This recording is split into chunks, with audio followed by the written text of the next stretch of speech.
මෙන්න මේ වගේ ස්ට්‍රක්චර් එකක් තමයි තියෙන්නේ. එතකොට මම දැන් ඔයාලත් එක්ක මෙතනදී කතා කරන්නේ ඇයි මෙටා ඇඩ්ස් ඩිපෙන්ඩ් වෙන්නේ නැත්තේ මේ ඉන්ට්‍රෙස්ට් මත.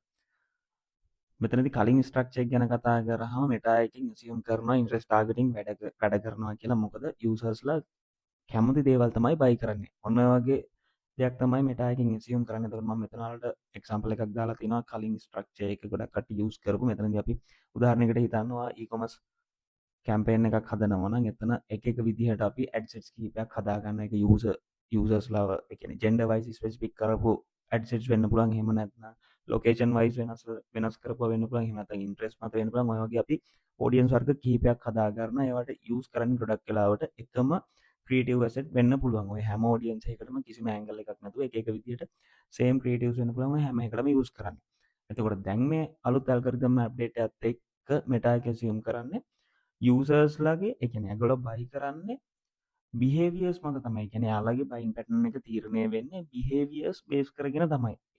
ඒ දේවල් එයාලා ට්‍රැක් කරගෙන තමයි බයර් ප්‍රොෆයිල් එක බිල්ඩ් කරන්නේ.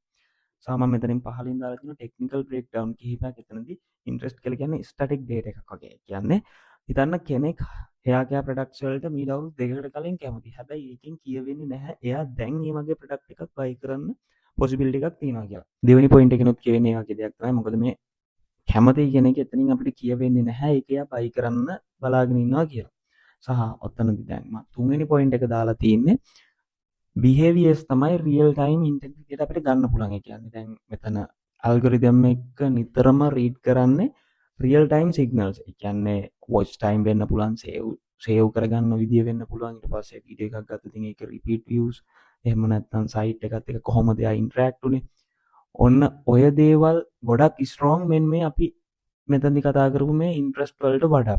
ඔන්න ඔය දේවල් ගැන මෙටා ඇල්ගොරිතම් එක බලලා තමයි අපිට ඕන විදිහට අපේ ප්‍රොඩක්ට් එකට හරි සර්විස් එකට හරි ගැලපෙන විදිහට බයර් ප්‍රොෆයිල් එක හදන්නේ. මේ ගැන ඉතින් මම ෆුල් වීඩියෝ එකක් YouTube එකේ දාලා තිනවා. ඔයාලට පුළුවන් ඒක බලලා අයිඩියා එකක් ගන්න.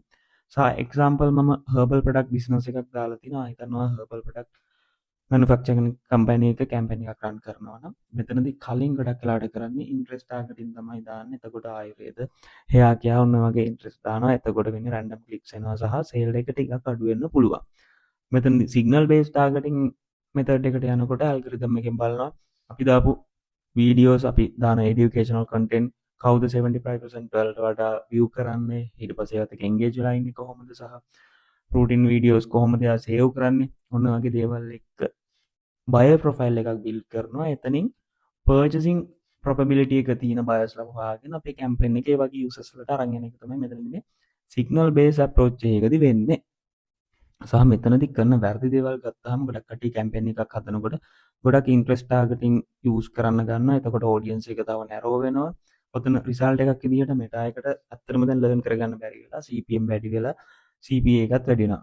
ඕක දැන් අනිත් විදිහට ගත්තොත් දැන් මම කියලා තියෙන Android අප්ඩේට් එක කොහොමද වැඩ කරන්නේ කියලා. එතනදී ගත්තාම බ්‍රෝඩ් ඔඩියන්ස් එකකට තමයි ඒකට ඉඩ දෙන්නේ ගිහිල්ලා හරියටම ඔඩියන්ස් එක අඳුර ගන්න. සහ අපිට එක එක ඇන්ගල් වලින් අපි ක්‍රියේටිව්ස් හදනවා. මම ඒක ගැන ඔයාලට YouTube channel එකේ දාලා තියෙනවා. ඒක ප්‍රොබ්ලම් බේස් ක්‍රියේටිව්ස් වෙන්න පුළුවන්. එහෙම නැත්නම් සොලියුෂන් බේස් වෙන්න පුළුවන්. ආගේ එක එක ඇන්ගල්ස් වලින් අපි try කරනවා. එතනින් සක්සස් වෙන ක්‍රියේටිව් ඇන්ගල් එක අපි ස්කේල් කරගෙන යනවා. සහ මෙතනදී මෙටා එක අයිඩෙන්ටිෆයි කරගන්නවා කවුද හරිම බයර් ප්‍රොෆයිල්ස් කියලා. ඒකත් එක්ක අපේ කැම්පේන් එක අපිට ස්කේල් කරන්න පුළුවන්.